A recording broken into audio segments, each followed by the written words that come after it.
Olá, boa noite. Hoje é segunda-feira, dia 29 de abril de 2013. Termina amanhã o prazo para a entrega da declaração do Imposto de Renda 2013 e ano base 2012. Liberados 5 milhões para o custeio do Hospital de Clínicas da UFO.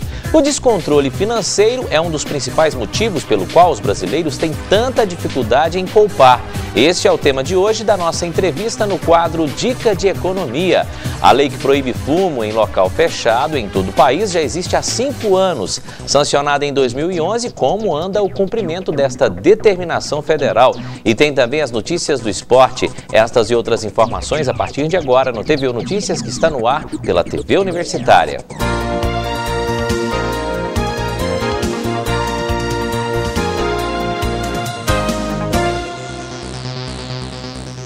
E termina amanhã, terça-feira, o prazo para a entrega da declaração do Imposto de Renda 2013 e ano base 2012. Para quem não entregou o documento ainda, é bom ficar atento ou pode levar multas e ter restrições.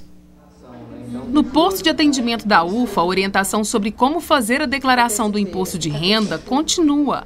A atividade idealizada no ano passado e realizada de graça por alunos do PET do curso de contabilidade junto à população tem bons resultados. Os estudantes que aprimoram seus conhecimentos, aquilo que vão exercer na prática já estão exercendo aqui, né? E a comunidade também, na medida em que recebe esse serviço de esclarecimento de forma gratuita lá para preencher sua declaração de rendimentos. Ana Isabel é estudante de contabilidade e faz parte da equipe de atendimento. De acordo com a universitária, a procura por orientações é tão grande que ela até decorou as dúvidas mais comuns dos contribuintes na hora de declarar o imposto. Com relação a entrar no site da Receita, baixar o programa, como ele funciona, o que pode ser deduzido, o que é o alimentando, o que é o dependente, sabe? As despesas que são deduzidas, o que é retido na fonte, sabe? Tributado na fonte, qual dos tipos que o contribuinte pode escolher, né? Pela tributação simples, né? Ou as deduções legais. Também as pessoas vieram aqui com dúvidas. Nossa, mas eu posso escolher entre as duas, o que ficar melhor para mim, o que eu for restituir o valor maior? Essas foram uma das maioria das dúvidas. Mas com ou sem dúvidas dos contribuintes, a expectativa da Receita Federal é receber na regional de Uberlândia 192 mil declarações. De acordo com o supervisor do setor de impostos, precisam declarar. Quem teve rendimentos tributáveis, sujeito ao ajuste anual, acima de R$ 24.556,65. Quem teve rendimentos isentos, não tributáveis ou tributados exclusivamente na fonte, acima de R$ 40 mil. Quem teve ganho de capital na alienação de bens e direitos, por exemplo, venda de bens imóveis. Quem teve operações em bolsas de valores. Quem passou a condição de residente no Brasil no ano 2012. Quem tem patrimônio acima de R$ 300 mil e quem tem rendimentos da atividade rural acima de R$ 122.783. Quem perder o prazo fica sujeito à multa de 1% sobre o imposto devido. O valor mínimo da penalidade é de R$ 165,74.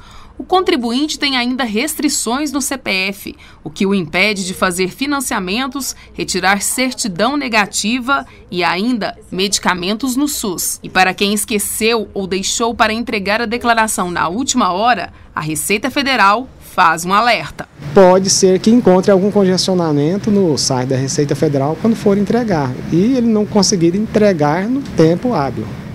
E uma notícia boa para a saúde da região. Foi liberado na última sexta-feira e publicado no Diário Oficial da União uma verba de R$ 5 milhões para o custeio do Hospital de Clínicas da UFO. Para falar sobre este assunto, eu converso agora com José Francisco Ribeiro, que é pró-reitor de Planejamento e Administração da Universidade. José Francisco, muito obrigado pela presença. Na verdade, uma notícia boa, mas que na verdade essa verba vai para pagar coisas básicas que qualquer instituição precisa, como água, luz, telefone, limpeza. Vamos lá, me explica direitinho. Uma verba que inclusive veio um pouco atrasada, vocês esperavam desde janeiro, é isso? Exatamente, quer dizer, muito boa noite. É um prazer falar aqui com você e com nossos telespectadores. Então, nós recebemos na última sexta-feira um volume de recursos da ordem de 5 milhões, que na verdade, como você já bem anunciou, esses recursos já eram esperados, quer dizer, desde janeiro, quer dizer, na verdade é um pagamento atrasado. que o MEC faz, que ele serve basicamente para pagar os custeios do hospital. Quer dizer, na verdade, é despesas com energia elétrica, despesas com telefonia, com pessoal, né? Despesas com a limpeza. Então, esses recursos são dirigidos para isso. E esse volume de recursos, a gente pode pensar que seja um volume expressivo, etc. Na verdade, nós gastamos mais de 1,5 milhão em contratos com esse tipo de fornecimento durante um mês, por exemplo, no Hospital da UFO. Então, nós estamos com esse recurso já bastante comprometido, né? Mas ficamos naturalmente satisfeitos porque não saberíamos como fazer se esse recurso não tivesse chegado a tempo. Pois é, a gente falou que desde janeiro vocês esperavam a liberação dessa verba, o que aconteceu somente na última sexta-feira. Portanto, nós temos aí praticamente 4 meses de atraso. Durante esse tempo, como que ficou o trabalho, os serviços prestados nessas coisas básicas que a gente falou? Foi comprometido ou vocês fizeram um malabarismo para tentar? Não, é uma ginástica, se quiser, a gente gerir os recursos na área da saúde, especialmente, é uma ginástica que o gestor financeiro tem que fazer. Porque a conta de luz, nós gastamos R$500 mil por mês, só de energia elétrica no hospital. Para vocês terem uma ideia como é que são as contas, né, o volume das contas. A parte de segurança, a parte de pessoal, quer dizer, só no contrato de pessoal nós gastamos também mais de R$500 mil mês, que é o pessoal da limpeza, o pessoal da segurança, né? Então, nós tivemos, ao longo desses 4 meses, na verdade, fazer uma ginástica orçamentária, buscar recursos daqui, segurar alguns projetos que tínhamos mais adiante para dar conta desse recurso aí. E, na verdade, essa é uma realidade que a universidade vive, mas ela não é diferente do resto do país. Outras universidades também, que têm hospitais universitários, que dependiam dessa verba, estavam já agonizando na sua rotina diária para dar conta dessas despesas que têm que ser cumpridas. Não dá para ficar sem, e a gente não tinha liberação desses recursos até o momento. Mas, graças a Deus, isso aconteceu, e agora nós esperamos continuar ainda com a disponibilização desses recursos ao longo do ano aí pelo MEC. Pois é, como é que funciona a partir de agora? Porque pelas contas que eu fiz aqui rapidamente, não sei se estão certas, mas você disse que a despesa mensal do HC gira em torno de 1 milhão. Se vocês receberam 5 milhões e pouco agora, depois de 4 meses, ou seja, 4 milhões desses 5 já estão praticamente gastos agora para pagar o que estava atrasado. Vocês ficam mais ou menos com 1 milhão em caixa. Como é que fica a partir de agora? Vai atrasar de novo? É uma bola de neve? Nós esperamos que o fluxo de recurso agora, né, ele seja regularizado. Porque nós tivemos na esfera federal, inclusive na própria universidade, problemas com a liberação do orçamento. Todos sabem, né, acompanharam no final do ano passado, que a lei orçamentária só foi aprovada nesse ano em 15 de abril. Então, isso nos trouxe atrasos nas nossas execuções orçamentárias, tá certo? Que, em certa medida, nos obrigou a fazer ginástica, como eu falei, e agora nós esperamos que, ao longo do ano, nós tenhamos um fluxo de recursos de maneira mais regular. O esperado, por exemplo, para custeio, o executado ano passado para custeio, foi da ordem de R$14 milhões. Então, nós estamos aguardando, no mínimo, se formos igual ao ano passado, né? Esse volume de recursos ainda está por ser definido, nós esperamos pelo menos 2 outras parcelas de R$5 milhões. Agora, para nós é importante a regularidade na liberação do fluxo desse recurso, para evitar que nós tenhamos que fazer tantas ginásticas assim, de cortar aqui, apertar, colar, pedir para que um fornecedor nos espere um pouco mais para podermos fazer os pagamentos. Essa regularidade, enfim, você acha que vai acontecer? Esperamos que sim, esperamos que sim. Que coisa esperamos boa. Que sim. Notícia boa, tomara que aconteça, para vocês não ficar passando aperto todo mês, né? E que a saúde realmente, a gente fala que é uma notícia boa para a saúde, apesar de não ser investimento direto, em equipamentos, em profissionais, mas é realmente uma coisa indiretamente ligada à saúde, porque se um hospital não paga a luz, não paga a conta, o segurança, o funcionário que limpa, realmente a saúde também fica comprometida. José Francisco, muito obrigado pela entrevista. Volte sempre aqui com a gente. Muito obrigado a você, obrigado aos telespectadores e estaremos sempre à disposição para os esclarecimentos que forem necessários. Tá muito certo. Obrigado. Boa noite. Tá ok, boa noite. Veja como fica o tempo agora para esta terça-feira. O dia amanhece chuvoso em algumas partes do Triângulo Mineiro. À tarde e à noite o tempo fica estável. Em Uberlândia, céu parcialmente nublado pela manhã e não há possibilidade de chuva. A mínima prevista é de 15 graus e a máxima não passa de 27. Confira o tempo em outras cidades mineiras. A terça-feira em Planura amanhece fria. Não há previsão de chuva, mínima de 14 e máxima de 31 graus. Em Paracatu, tempo frio pela manhã, tempo estável durante a tarde e a noite, mínima de 14 e máxima de 28 graus. Em Abadia dos Dourados, céu parcialmente nublado. A temperatura varia entre 13 e 28 graus. O tempo em Araxá amanhece ensolarado. Não há possibilidade de chuva. A máxima é de 26 graus. E daqui a pouco, saiba algumas dicas para não cair no chamado descontrole financeiro. A gente volta em instantes. Com duração de 18 meses e com laboratórios modernos e de alta tecnologia, o curso técnico em controle ambiental da UFO tem como objetivo formar profissionais capacitados tecnicamente para atender demandas relacionadas ao meio ambiente. Este profissional opera no controle e análise de impactos ambientais em instituições públicas e privadas, estações de monitoramento e tratamento de efluentes, afluentes e resíduos sólidos. Venha fazer parte dessa equipe. Venha para a UFO. Um ex-detento tem duas opções: ou se recupera ou volta ao crime. Se conseguir um bom emprego, ele não vai querer errar de novo. Por isso, o CNJ criou uma bolsa de empregos para a recolocação profissional de ex-detentos.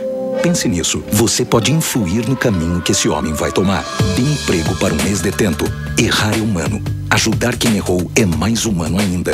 Conselho Nacional de Justiça. O Brasil faz a justiça. A lei que proíbe fumo em local fechado em todo o país já existe há 5 anos, mas foi sancionada em 2011. Como anda o cumprimento dessa determinação federal? A nossa equipe de reportagem foi até as ruas de Uberlândia. Gustavo fumou por quase 10 anos e decidiu abandonar o vício por conta própria há pouco tempo. Motivos para essa decisão ele tem de sobra. Essa dependência do cigarro, esse vício, fazia eu não ser tão produtivo durante o dia, né? O cheiro do cigarro também era uma coisa que incomodava. Eu sentia que eu não estava sendo muito produtivo, né? Então era uma coisa assim que começou a atrapalhar. Números da Organização Mundial de Saúde mostram que cerca de 5 milhões de pessoas morrem por ano no mundo, vítimas do cigarro. No Brasil, são mais de 200 mil mortes por ano relacionados a esse hábito. Os prejuízos decorrentes do tabagismo são conhecidos e comprovados pela medicina. Principalmente doenças respiratórias, né? Então, bronquite, uma pessoa que convive numa casa, um ambiente fechado com o fumante ali, né? Às vezes o pai de família ou a esposa mesmo fuma muito e fuma dentro de casa. A criança, ela vai ter mais bronquite, vai ter mais infecções respiratórias, gripes, mais rinite alérgica, alergias, né, do sistema respiratório. Câncer de estômago, câncer do intestino. Para tentar combater e reduzir a quantidade de fumantes, a presidente Dilma Rousseff sancionou uma lei que proíbe o cigarro em ambientes públicos e fechados. A nova legislação restringe não só a propaganda do cigarro, como também a existência de fumódromos. Mas, de acordo com este advogado, apesar da existência da nova determinação, a mesma precisa ser regulamentada pelo Poder Executivo para passar a valer. Nós temos uma lei muito boa, mas a lei determinou ao Poder Executivo para que ele regulamentasse essas questões, ou seja, proibiu, mas não regulamentou, não deu como vai ser a punição, de que forma deve ser essa punição e quando deve ser essa punição. Então, na verdade, as pessoas envolvidas, tanto estabelecimentos quanto clientes, acabam ficando um pouco à deriva, sem saber como fazer nos casos das pessoas que infringem, que insistem em fumar em estabelecimentos públicos frequentados por mais de uma pessoa. Nesta empresa, que envolve programas para o computador, por exemplo, a área externa ainda é destinada aos fumantes. Mas para quem trabalha no local ou conhece alguém que fuma, acredita que a nova determinação veio em boa hora. De acordo com essa coordenadora de marketing, conviver com o cheiro da fumaça que fica na própria pessoa depois de um cigarrinho não é nada agradável. Não é fácil, o cheiro incomoda, questão de saúde, a gente faz uma brincadeirinha, tenta colocar na cabeça da pessoa que, né, para mudar os hábitos, mas é difícil. A gente tem que conviver e aceitar, cada pessoa também no seu espaço, né? Acho que quem fuma tem que também ter o bom senso de fumar longe de quem não fuma, de quem não tem esse hábito. O descontrole financeiro é um dos principais motivos pelo qual os brasileiros têm tanta dificuldade em poupar. E este é o tema da nossa entrevista de hoje no quadro Dicas de Economia. Nós vamos conversar com o economista Fábio Terra, que sempre nos ajuda, dando boas dicas. Resta a gente saber segui-las, né? O problema maior é esse, né, Fábio? Pois é, essa questão de descontrole financeiro é uma palavra que hoje em dia está muito comum. As pessoas estão descontroladas financeiramente. Não sabem poupar e não sabem investir. Como que está essa situação e o que fazer para livrar desse descontrole? Boa noite, Fábio. Boa noite, Kelson. Boa noite a todos. Pois é, eu como economista e professor de economia venho falar então de educação financeira, que espero ser daqui a uns dias refletido no controle financeiro das famílias, das pessoas como um todo. Mas de fato nós temos no Brasil uma necessidade, as pessoas sofrem uma necessidade de gastarem um pouquinho além do que elas têm. E terem que recorrer constantemente a dinheiro de terceiros, que é um dinheiro caro, e que acaba por comprometer não somente a possibilidade de a pessoa fazer algumas coisas que gostaria, porque ela não vai ter recurso para isso, mas acaba sendo um problema jogado à frente, porque em algum momento ela necessitará pagar aquilo que ela pegou emprestado. Então a educação financeira é fundamental.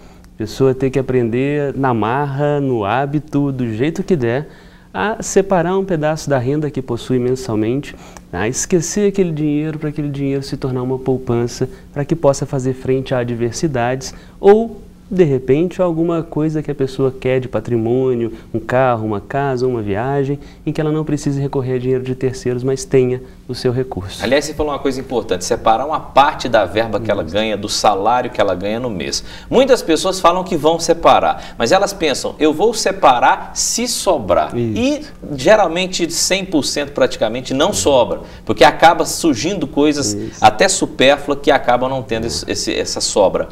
Na verdade, se ela fizesse o contrário, ela pegasse o salário, mesmo sabendo que está cheio de contas para pagar, mas antes dela fazer qualquer coisa, ela tirasse no mínimo 10% desse salário, é ideal?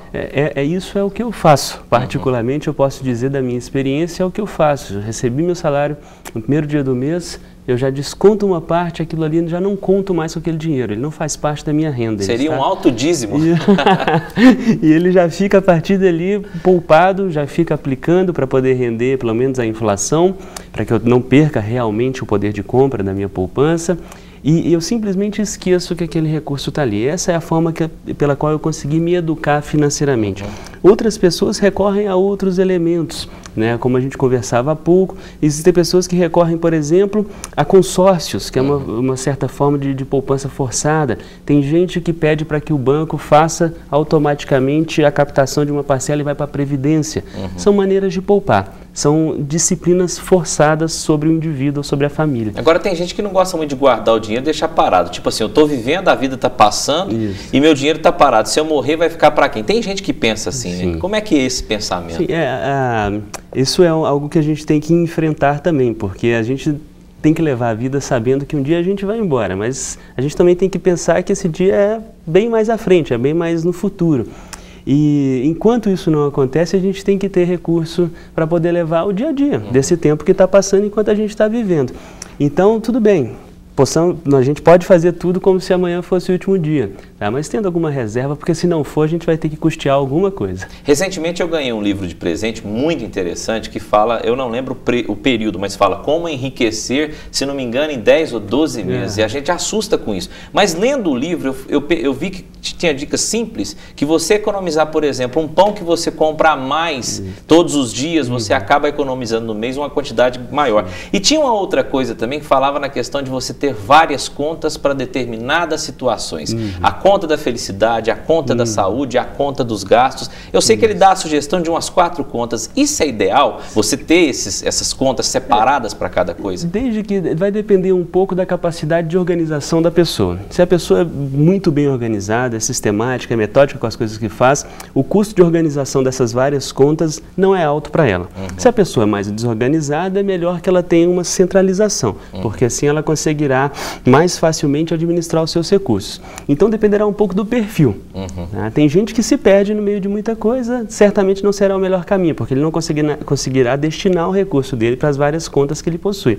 Para quem não tem esse problema, que faça, desde que tenha o recurso no fundo, tá valendo. Tá certo. Dicas boas, infelizmente acabou o tempo, Fábio. Muito obrigado mais uma vez. Volte sempre aqui para nos passar essas ótimas dicas. Ótimo. Um abraço, boa noite. Depois do intervalo tem as notícias do esporte com Amanda Barbosa. A gente volta já.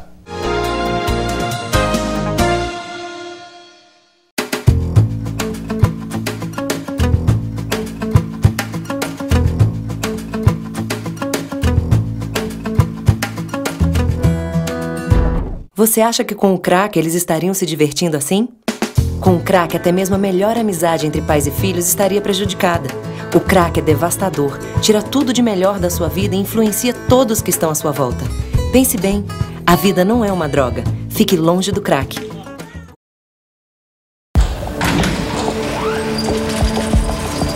Eu devia ter trocado os andares, mas a obra não podia parar. Eu devia ter verificado melhor os tubos. Estava chovendo muito. A gente devia ter trocado os cabos do elevador, mas estava em falta. Acidentes não acontecem por acaso. Trabalho seguro é responsabilidade de todos. Programa Nacional de Prevenção de Acidentes de Trabalho. Justiça do Trabalho. E agora é hora de saber do esporte, as notícias com Amanda Barbosa. Olá, boa noite! O fim de semana teve muita bola rolando nos gramados de Minas e pelo módulo 2 do Campeonato Mineiro, o Minas Futebol venceu por 2-1 o Democrata de Governador Valadares. E em jogo tenso, a URT venceu por 2-1 a Patrocinense e assumiu a liderança do quadrangular final com 7 pontos. O time Grená vem logo atrás com 4 pontos, o Minas é terceiro com 3 pontos e o Democrata está na 4ª posição com apenas 2 pontos. Já no módulo 1, o Atlético venceu o Tombense por 2-0 no Independência. Já o Cruzeiro não tomou conhecimento do Vila Nova e goleou o time de Nova Lima pelo placar de 4-0 no estádio Castor Cifuentes. As equipes voltam a se enfrentar no próximo fim de semana. E um atleta da natação do Praia acaba de conquistar o bicampeonato brasileiro absoluto na prova dos 200 metros peito no Troféu Maria Lenk, que foi realizado no Rio de Janeiro. Quem tem as informações é o repórter José Dagmar. É isso mesmo? Pois é, Amanda, bicampeão absoluto nos 200 metros. O que representa essa conquista, Gabriel? Representa o resultado de vários anos de trabalho, né? Desde 2006 que foi quando eu me profissionalizei, que eu venho trabalhando duro para estar conquistando esse pódio. E que bom que já veio com 2 medalhas de ouro, né? E também para mostrar para os atletas de Uberlândia, nós que somos do interior, né, do Praia Clube, que estando aqui também é possível estar nadando em alto nível, não só na natação, mas em outros esportes também. Se a pessoa realmente quer e está disposta a se submeter a trabalho duro, a impor grandes objetivos, é possível estar nadando em grande nível em Uberlândia. Quanto tempo você treina diariamente e assim, como estão os seus esquemas de treino? São diariamente 6 horas de treino em temporada, né, que a gente fala, que é no começo, onde a gente precisa construir uma base para estar depois podendo descansar. E nos períodos de descanso a gente trabalha dobrando, que são treinos de manhã e de tarde, 3 vezes por semana.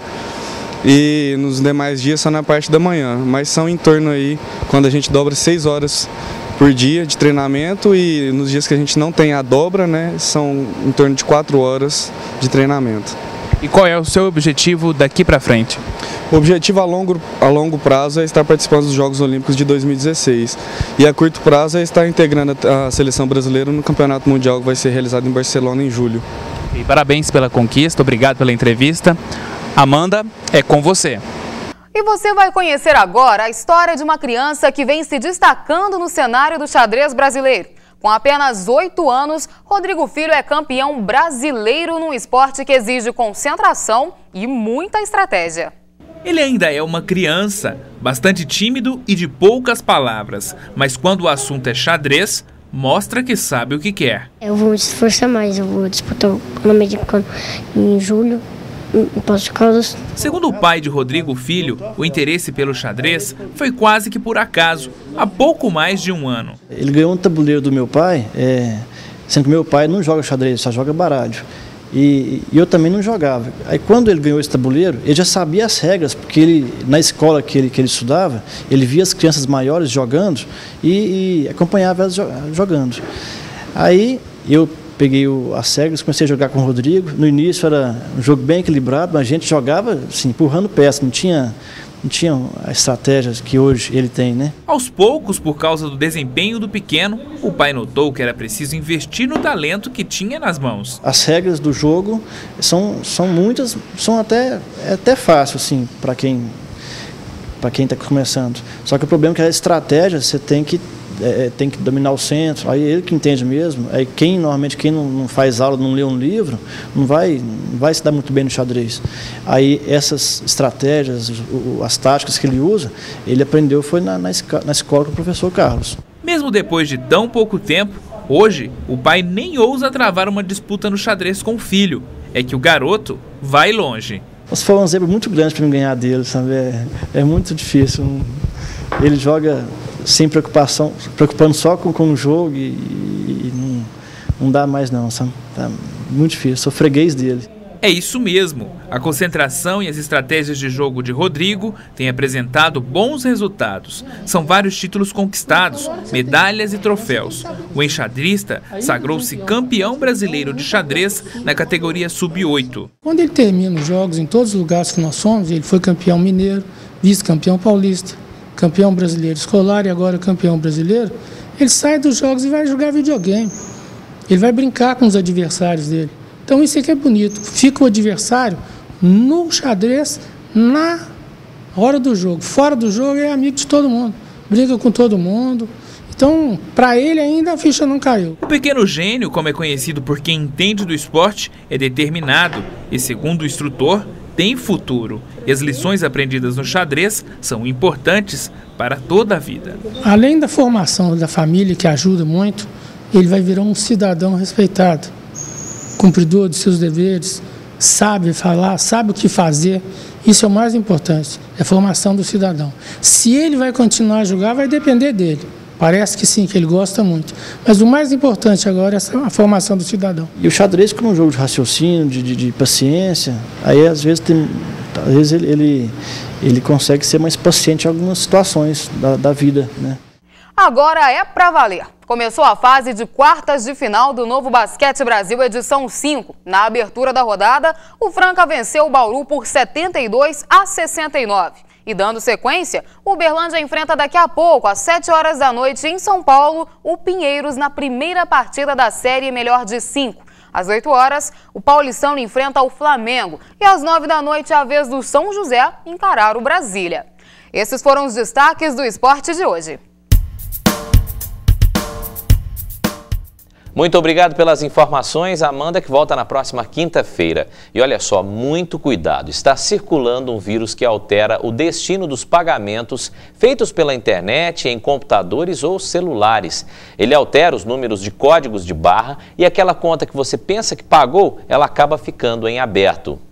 Kelly já teve problemas com o pagamento de boletos. O caso dela aconteceu na agência bancária e a solução foi rápida. O número estava invertido, eu voltei na agência, o caixa corrigiu, fez o estorno do valor, corrigiu e fez o pagamento novamente. Como a advogada, muita gente faz a quitação dos boletos nos caixas eletrônicos e pela internet.